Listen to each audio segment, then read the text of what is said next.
couple of days. He didn't mind.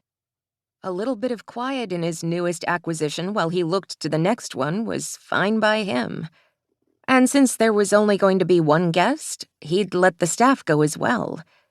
The guest had declined maid service, and there was enough food that all he would have to do was heat and deliver, and he didn't mind that.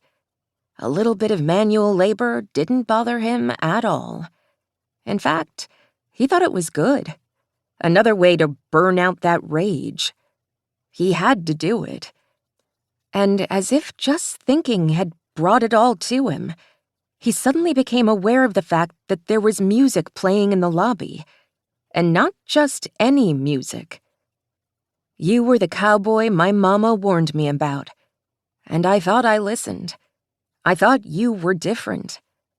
I gave you my heart, and you gave me good luck charms. I gave you my body, and you kept my scarf. I gave you my body, and you kept my heart. For God's sake, was it destined to follow him everywhere, even when he quite literally owned the damn place? He growled and stalked toward the reception desk. The guy had told him how to control the music, but as his own personal level of hell played around him, he couldn't quite remember how. I gave you everything to the sound of crashing waves. You knew you were the first one. I wanted you to be the only one. It made him think of her. The song always made him think of her. The way she'd looked at him, like she was searching his eyes for the answers to all of her questions. Wordless questions he'd wished he hadn't understood. Questions that still echoed inside him. In the end, she'd said that he was right.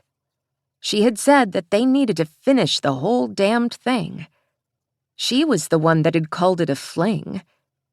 She said she loved you, too. Yes, she had said that. And then she had taken it back. She had said that it was just because of the sex.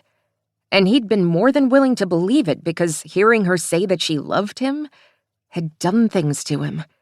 Terrible, intense things that made him feel like his chest was being cut into. He needed to find the volume, or a sledgehammer, before the next part. But then it was the next part, and it was in his head, his heart, his soul. You took the clothes off my body.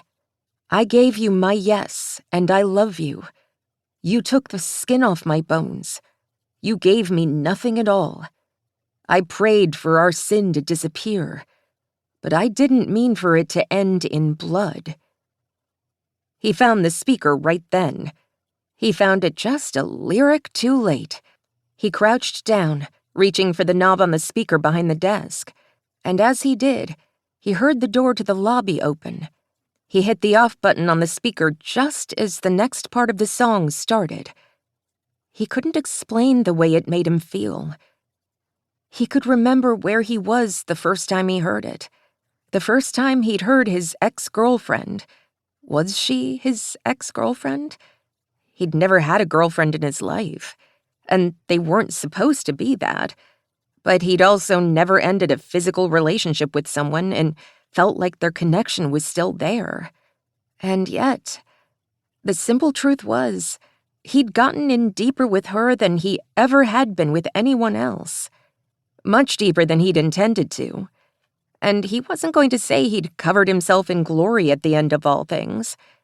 But she had seemed to accept it. He'd been upfront with her, from the beginning, about what they were, about what they could be. So imagine his surprise the first time he'd heard that song. Documenting everything. The most personal, deep feelings he'd ever had in his whole life turned into a sing-along. Even if no one else had ever heard it, it would have felt too raw and personal for him to listen to. But people had heard it. So many people. To make matters worse, her fame and his own niche notoriety in certain circles had made it so there were theories out there on the internet about who the song was about. Her fans were nuts. They spent all day weaving together theories about what every